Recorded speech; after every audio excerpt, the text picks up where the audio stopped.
Boa noite a todos. Que a paz de Jesus esteja conosco.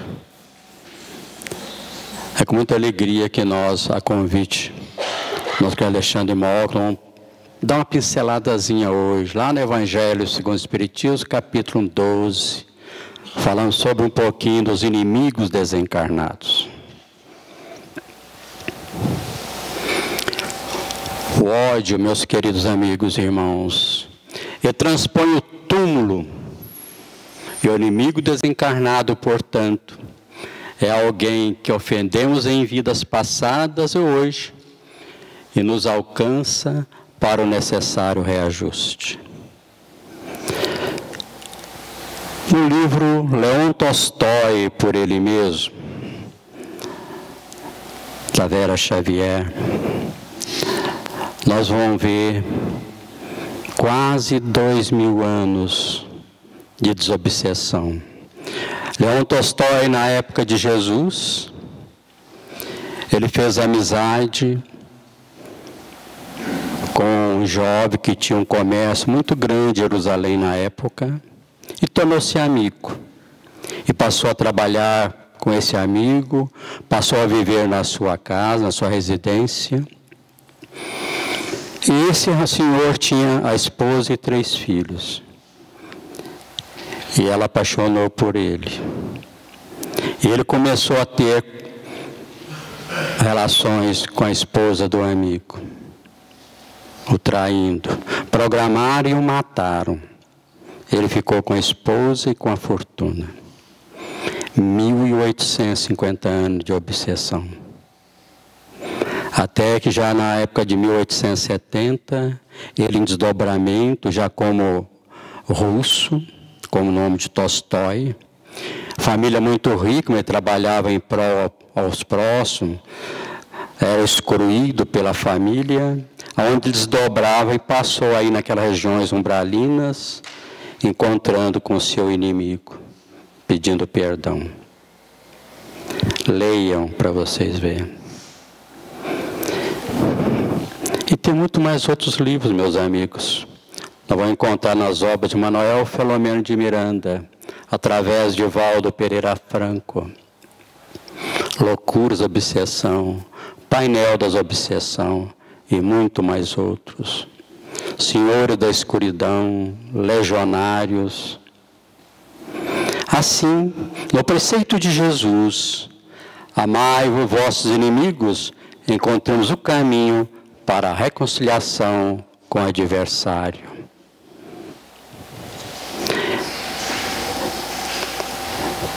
Motivos temos os espíritas para ser indulgentes com seus inimigos. Porque nós sabemos primeiramente que a maldade não é um estado permanente dos homens, não. Que ela decorre de uma imperfeição temporária. E que assim como as crianças se corrigem dos seus defeitos, o homem mau também reconhecerá um dia os seus erros e se tornará bom. É poucas palavras de Jesus, meus irmãos. Não perderá nenhuma ovelha na casa do meu Pai. Então todos nós um dia chegaremos também, não à perfeição plena, que a perfeição é só do nosso Pai, Criador Deus, mas teremos uma perfeição relativa e seremos muito melhor do que nós somos hoje e do que nós somos ontem. E sabe também que a morte apenas o livra da presença material do seu inimigo, pois que este pode perseguir com seu ódio, mesmo depois de haver deixado a terra. Como nós citamos agora há pouco o caso de Leon Tolstói. Se nós verificarmos obstinação pela Evandro Canute, pelos espíritos essa de Queiroz e pelo irmão Charles, nós vamos ver, estou acabando de ler, por incrível que eu tinha montado essa palestra, comecei a ler esse livro essa semana, estou terminando de ler e trouxe para vocês. Um caso de inimigos de outras vidas, inimigos desencarnados, onde a companheira deu da Primeira Guerra Mundial, aonde tem o irmão dela que era pianista, ela adorava o seu irmão, ela era enfermeira, junto com o seu esposo, que era médico. E esse seu irmão, que é o irmão caçula, ele sai da Alemanha para Paris, onde há um bombardeio, e explode o trem que ele estava indo para dar um show. E ele desencarna com milhares de pessoas. E ela toma aquele ódio terrível, aquele dia de vingança. Então ela volta para a Alemanha, e tem os hospitais que estão superlotados, não tem mais lugar para colocar aqueles atacados, doentes pela guerra. Ela oferece a sua casa para atendimento daquelas pessoas, daqueles que precisavam de tratamento e não tinha mais vaga para o hospital. E os dirigentes do hospital aceitam, ficam muito felizes, porque o seu marido médico, ela enfermeira e muito dedicada ao trabalho. Só que ali começa cada dia a morrer um dos soldados que estavam na sua casa. Até que o próprio esposo vem descobrir que ela estava à noite, aplicava um tipo de veneno, estava bom e morria para vingar a morte do seu irmão. Até que ela foi descoberta e suicidou-se. Isso na Alemanha. Se fizer mais uma passagem da vida dela, lá na época da Inquisição, ela também como padre da época da Inquisição, matou milhares. Mais adiante ainda, como irmã de caridade, usava a magia negra, onde pegava os bonequinhos, enfilhava aqui as agulhas, que são magia negra, para fazer o mal para as pessoas. Aí ela reencarnou no Brasil, em 1940, em São Paulo. É espírita, desencarnou recentemente. Aí vocês precisam ver todos aqueles inimigos que ela havia matado a vida toda, muitas encarnações, cobrando tudo aqui que ela havia feito. E ela, através do amor, através da mediunidade, ela passa a ajudar aqueles mesmos que ela havia prejudicado. Assim, meus queridos amigos e irmãos, não há coração tão perverso, mesmo o seu malgrado, que não se mostre sensível ao bom proceder. Se nós observarmos, por mais, digamos assim, bandido, marginal, aquelas pessoas que trabalham para o mal, sempre eles têm um ente querido, da maneira deles. Na época de Natal, aniversário daquelas suas famílias, eles têm alguma coisa afetiva por alguém que eles gostam. Porque mediante o bom procedimento, tira-se pelo menos todo pretexto, as represálias, podem-se até fazer de um inimigo um amigo, antes e depois da morte. Vamos lembrar o caso de Estevão, com Paulo de Tarso, há 2000 anos, Paulo Estevão, aonde Paulo manda matar Estevão, é o primeiro mártir do cristianismo, e Estevão, depois desencarnado, é o seu grande protetor, e que ajudava Paulo.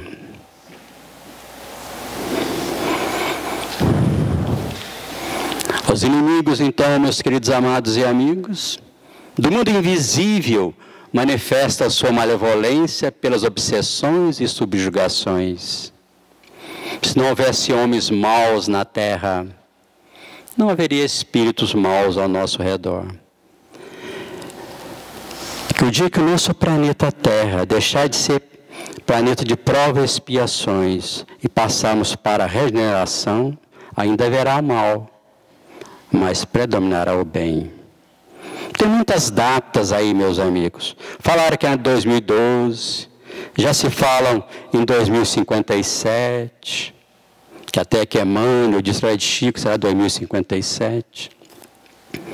E na verdade, ninguém sabe que data é essa. Será no terceiro milênio, sim.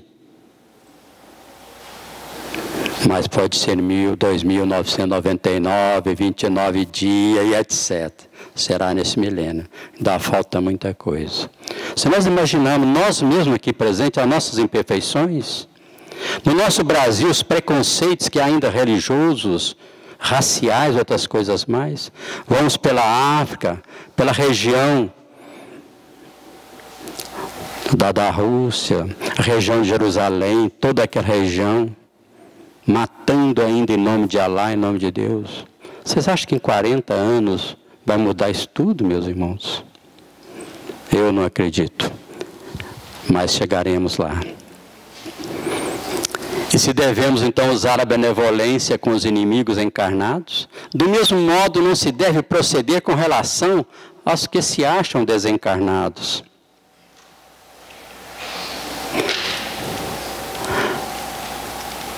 E a palavra reconciliação, meus amigos, significa então estabelecer a paz entre duas pessoas. E Jesus recomendou-nos a reconciliação com os nossos inimigos. Tão importante a recomendação do Mestre, que até Kardec estampou com evidência lá no Evangelho segundo o Espiritismo. Assim sendo, só podemos lucrar com a reconciliação do ponto de vista material. Por certo, aplanamos nossos caminhos, evitaremos inimizades e eliminaremos nossos morosos processos. E do ponto de vista espiritual, então, evitaremos ferrenhas inimizades que às vezes pode transcender a campanhas solitárias. Nossos inimigos desencarnados poderão nos levar a sombrios calabouços das obsessões. Que são as famosas obsessões que nós temos? As nossas perseguições, que são aqueles que nós prejudicamos e como não nos perdoaram, estão nos cobrando, como acabei de dizer no livro agora da nossa querida irmã.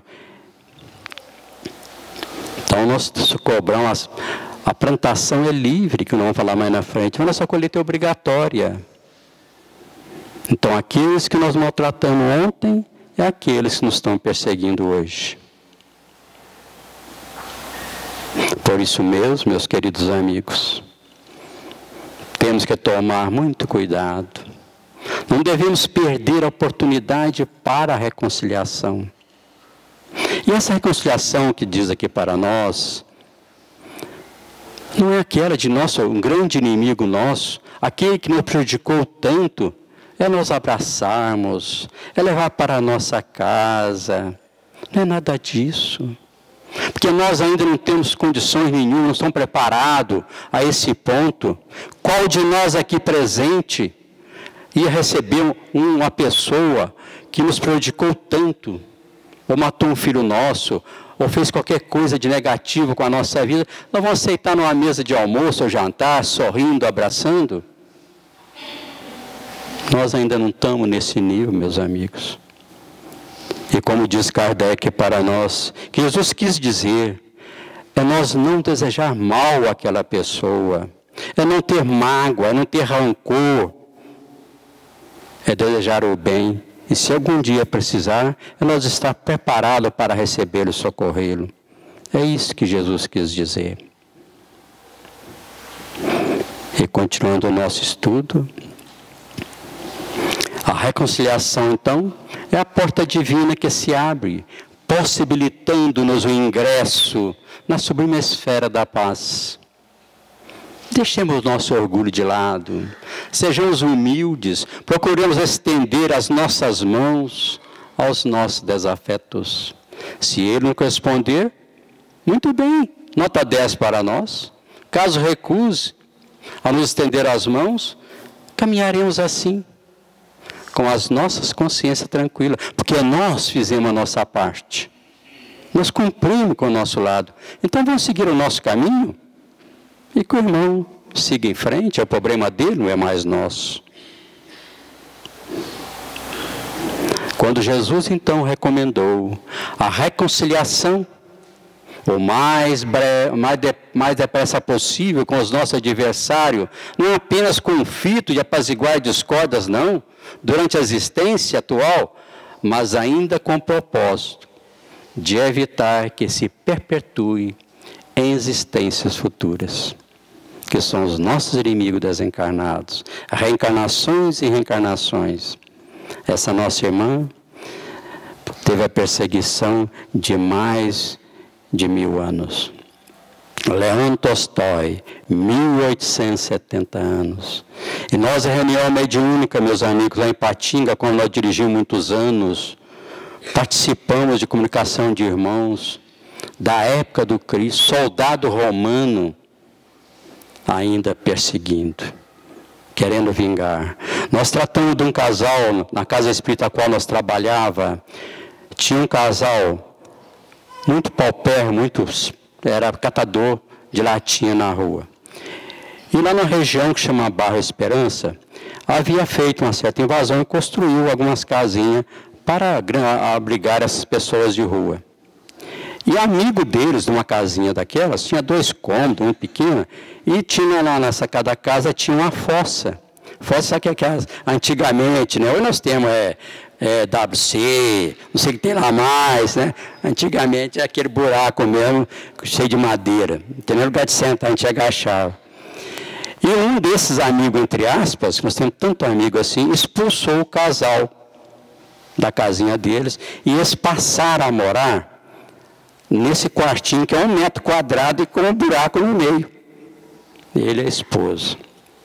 Todo sujo. A pessoa então começou a dar banho naquele casal, cuidar deles. E nós começamos a trabalhar com aquele senhor, o Madinho, e começou a trabalhar no tratamento espiritual. Vocês precisavam ver. Ele, um feudal, europeu, na França, castelos, tratava os seus plebeus como se fossem verdadeiros bichos e animais. E um deles, que tinha também um castelo, foi roubado por ele. Há mais de 600 anos, agarrado com ele, cobrando e brigando.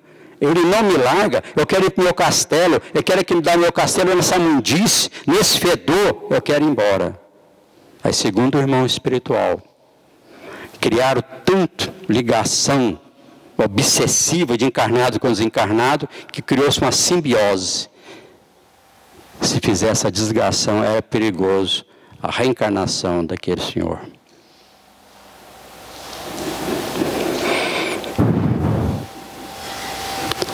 Portanto, meus amados amigos, tão necessário se faz o auxílio espontâneo aos inimigos, na preservação de nossa paz.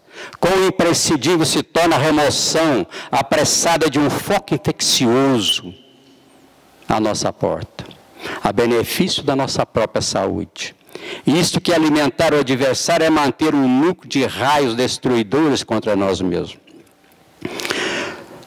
Se eu pegar um saco de carvão e vou jogar o carvão lá naquela cortina branquinha, quando terminar o carvão, meus irmãos, eu estarei provavelmente mais sujo do que aquela cortina.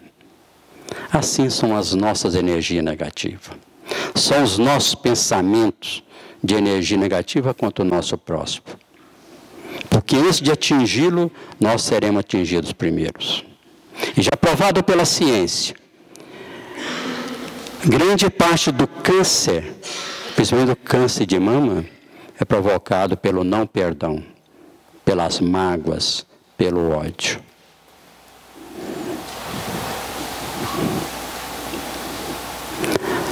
Porque todos nós somos distribuidores de cargas eletromagnéticas geradas por nós próprios. Cargas boas ou negativas, depende de cada um de nós, da nossa evolução moral. Podemos doar energia de cura ou doar energia também perigosíssima, causando graves problemas para o próximo. Aí vem a simpatia, meus irmãos, que é corrente o auxílio de estarmos a nosso favor. Eu não sei se vocês já observaram quantas vezes nós chegamos em qualquer lugar,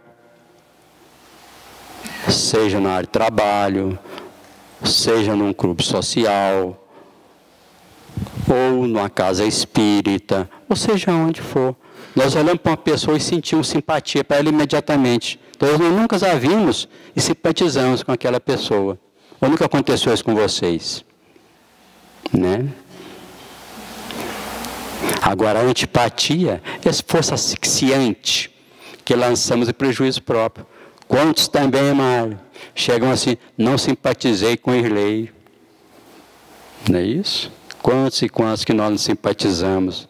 Nunca vi, não conheço, mas não fui com a cara dela. Aí nós temos um ditado muito interessante. A minha alma não bateu com a dele. Não é isso? Com coisa que é a minha alma. Porque eu sou o espírito encarnado nesse corpo. Então não é eu, meu espírito, não. É eu, o espírito, estou aqui. Alma encarnada. Eu, Irlei, alma, estou aqui.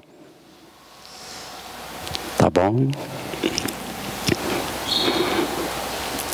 Quem arremessa espinhos, meus amigos, improvisa chagas, cujas emanações que procura a atmosfera pessoal. Agora, quem já semeia flores, recolhe o perfume e cooperação da boa vontade. Porque a plantação é livre, mas a colheita é obrigatória. Se eu plantei espinho, não vou colher maçã de jeito nenhum. Então nós somos responsáveis pelos nossos atos. Lei de causa e efeito, ação e reação. Está lá nas obras de André Luiz, através de Chico Xavier. Tudo que acontece conosco hoje é a plantação de ontem. E tudo que acontecerá conosco amanhã é a nossa plantação de hoje.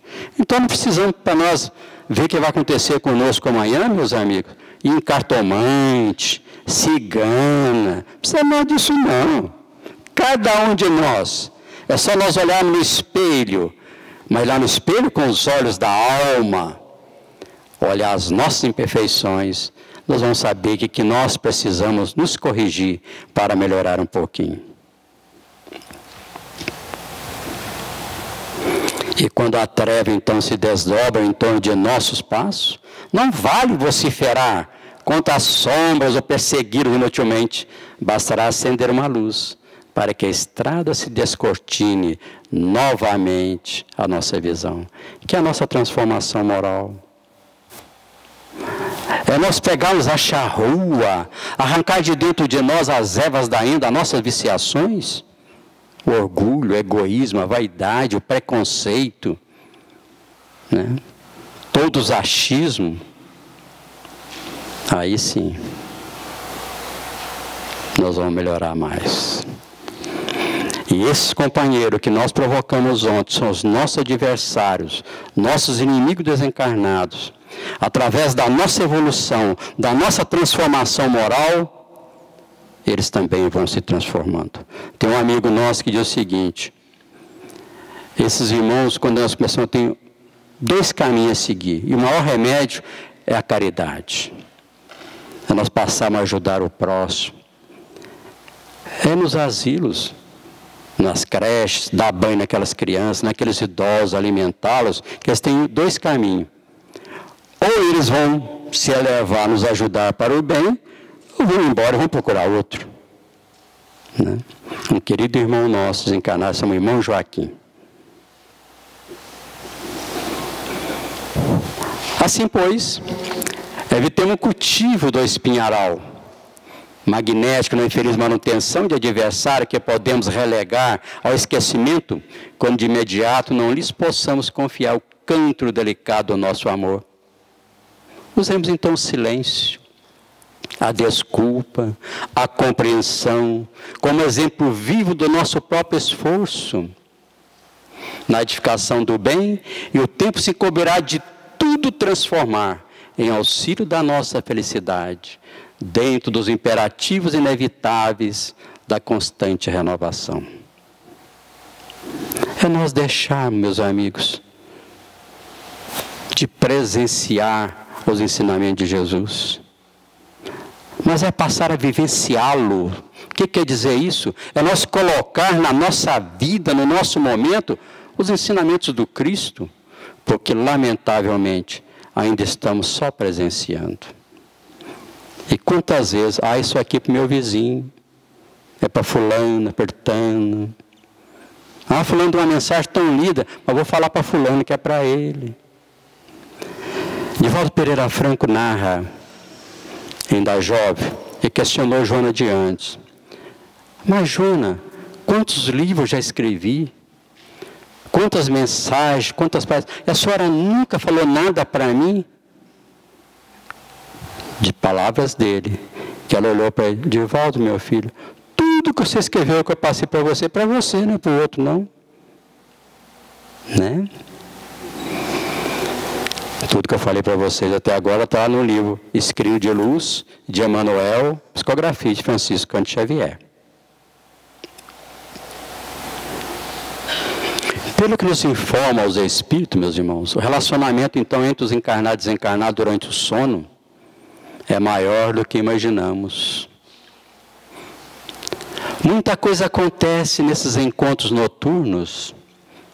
Aqui matamos a saudade de entes queridos que vivem na outra dimensão da vida, seja eles parentes ou inimigos, desta ou de outras jornadas terrenas, embora nos conheçamos na condição física em que se apresentam. Porque se mostra muitas vezes com vestimentas físicas utilizadas em outras encarnações, e com as quais tivemos um bom convívio, mas das quais nosso cérebro não possui registro. Daí, estranhamos nos acordar e não nos reconhecemos. Quantas vezes nós já sonhamos, eu estive no lugar, conheci tanta pessoa, mas não lembro quem, não conheço. E muitas vezes são os nossos parentes, nossos amigos, e muitas vezes também são os nossos inimigos. Porque nós também encontramos pessoas que nos causam grande antipatia, até repulsa, porque ainda não aprendemos a perdoar e tentar uma reconciliação. Quantos, e quando eu falo nós, é a humanidade, tá, meus amigos? Quantos e quantos? Nossa, tive um pesadelo essa noite. Acordei com, parece assombração, parece lobisomem, parece monstro, que coisa, não deixou eu dormir, né?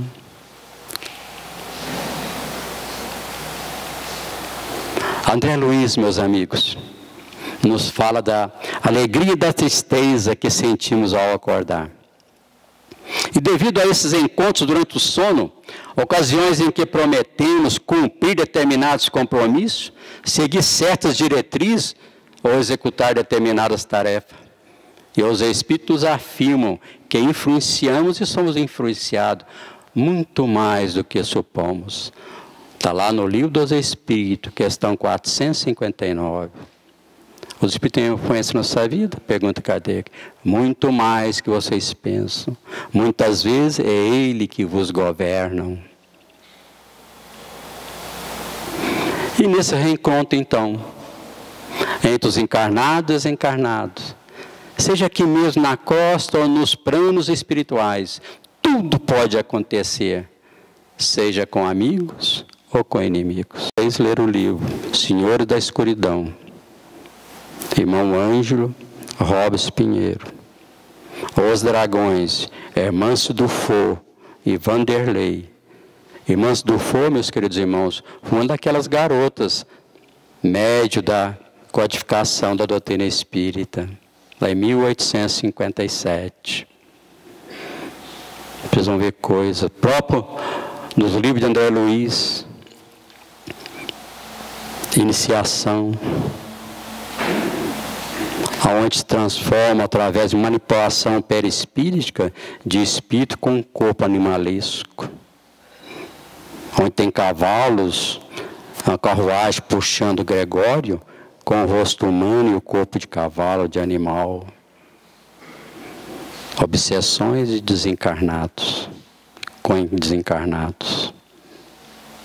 E grande parte, meus amigos, da população espiritual vive aqui conosco, preocupada com os nossos problemas, ou procurando nos prejudicar, seja por vingança ou seja por inveja.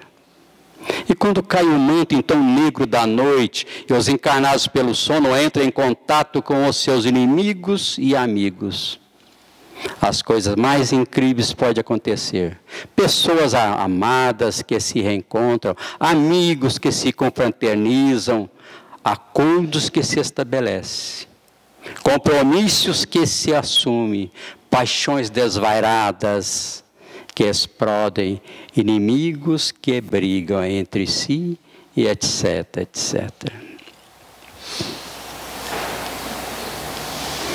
E a sociedade, então, meus amigos, pequenas ou grandes, e todas as reuniões, seja qual for a sua importância, têm de lutar contra outra dificuldade, que é os fatores de perturbação. Não se encontra somente entre os membros, mas também do mundo invisível. Assim como há espíritos protetores para as instituições, a cidade, os povos, os espíritos malfeitores também se ligam aos grupos e aos indivíduos. Se vocês não leram, leia. Aconteceu numa casa espírita, onde nesse livro que eu acabei de dizer para vocês, Obstinação, onde esses companheiros que ela havia matado na época da Primeira Guerra, intuindo aqueles médios de uma casa a qual ela passou a participar, para vingança, e aqueles médios ainda, a maioria que vive sem vigiar e orar, como diz o Espírito Verdade, está lá no Evangelho segundo o Espírito, capítulo 5, item 6, acabaram com a casa, porque passaram a trabalhar para magia, passaram a cobrar tratamento espiritual. E aconteceu numa casa espírita, leia para vocês verem, 40 anos, que o Senhor da escuridão tentando destruir a casa. E nós somos vigiados 24 horas por dia. Todos nós que estamos em caminho na busca da nossa transformação moral, na busca da nossa evolução, nós somos vigiados. Os nossos devedores, os nossos cobradores, esperando uma brechazinha, uma porta, uma janela se abrir para nos dominar, através das nossas imperfeições.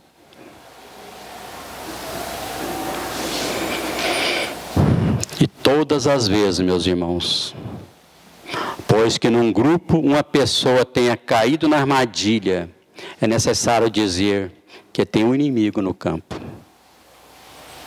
um lobo no redil, e que se deve ter cautela, porque o mais provável é que aumente as suas tentativas.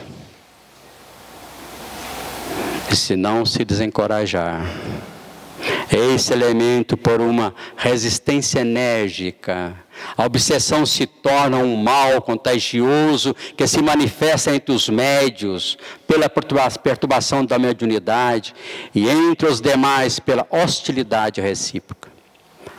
A perversão do senso moral e a destruição da harmonia. Médios, vigiai e orai constantemente. Quantos pseudo-sábios, quantos e quantos mistificadores, tudo induzido por esses irmãos que não quer a sua evolução e nem a evolução do ideal espírita. Disse certa vez, eu não sei, foi num congresso que nós participamos, todo ano, tem mais de 15 anos que nós participamos, em setembro, Vitória da Conquista, é uma semana, onde um irmão disse através de Divaldo, os espíritas devemos tomar muito cuidado. Manuel Filomeno de Miranda que diz isso, meus irmãos, porque as trevas estão nos acompanhando, e diz ele que eles não preocupam mais com as outras filosofias religiosas dogmáticas, não.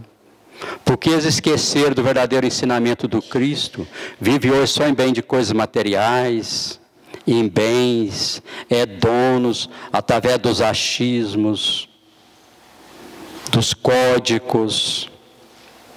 A doutrina espírita que dá muito trabalho ainda, é que eles estão de olho. Veja lá no livro Hospital dos Médios, através de Carlos Barcelo e Dr. Inácio Ferreira, que vocês vão ver. Tudo através das nossas imperfeições e os nossos inimigos encarnados dominando a situação. Aí vocês podem te perguntar, onde é que estão os nossos protetores? Nós sempre somos protegidos, mas respeita o livre-arbítrio de cada um. E nós intuímos ajuda, mas respeita aquele caminho que nós tomamos. E como o mais poderoso antídoto desse veneno, meus amigos, é a caridade. É ela que eles procuram abafar. Para vocês terem uma ideia, eu tive até uma notícia muito triste essa semana, porque nós fomos um dos fundadores da Casa Espírita em Patinga, que nós participávamos, fomos um dos pioneiros lá com os nossos 18, 19 anos. Hoje nós estamos com 71. Uma casa que chama Lar dos Idosos Paulo de Tarso. Para vocês terem uma ideia, predomina as nossas viciações, o egoísmo, o orgulho, o preconceito. Tinha mais de 60 internos. Segundo me falaram ontem, está com 30 e está fecha, não fecha. Não está tendo nem condições de manter nem os seus funcionários mais. Onde é que está a caridade? Uma companheira nossa, trabalhador de frente da casa, a doutrina espírita, está doida para fechar a casa, que isso aí é coisa do governo, coisa do Estado, não é coisa espírita, não. Nem mesmo não. Mas onde é que está a caridade? O que Jesus fazia? O que Chico Xavier fazia? É pregar a caridade. O caminho, então, para nos ajudar a evoluir esse querido irmão que nós mesmo prejudicamos no passado, é do amor e da caridade. Não se deve, pois, meus irmãos, esperar que o mal se torne incurável para lhe aplicar o remédio, não. Nem mesmo se deve esperar os primeiros sintomas, mas é sobretudo necessário preveni-lo. Para isso há dois meios eficazes: a prece, feita de coração, o estudo atento dos menores sintomas, que revela a presença de espíritos mistificadores. Não é a prece através da palavra, não, meus irmãos. Não é a quantidade de blá, blá, blá, blá, blá, blá, não. É a verdadeira prece, aquela que sai do nosso coração, do nosso sentimento. É a nossa ligação, é a ligação do Filho com o Pai, do Criador, da criatura com o Criador. Essa que é a verdadeira prece. Não importa a quantidade, importa os nossos sentimentos. Está lá no Livro dos Médiuns, no I 340.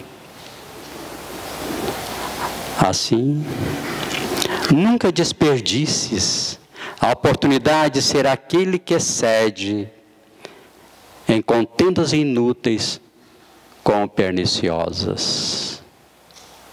De perder no campeonato da insensatez, a fim de ganhar em paz interior, de servir com devotamento, embora outros sirvam explorando a bondade do seu próximo, de oferecer compreensão e compaixão em todos e qualquer circunstância que se deparem, de edificar o bem de onde encontres, na alegria ou na tristeza, na abundância ou na escassez, de oferecer esperança, mesmo quando reina o pessimismo e a crueldade levando ao desânimo e à indiferença, de ser aquele que ama, apesar das circunstâncias perversas, de silenciar o mal, a fim de referir-se àquilo que contribui em favor da fraternidade,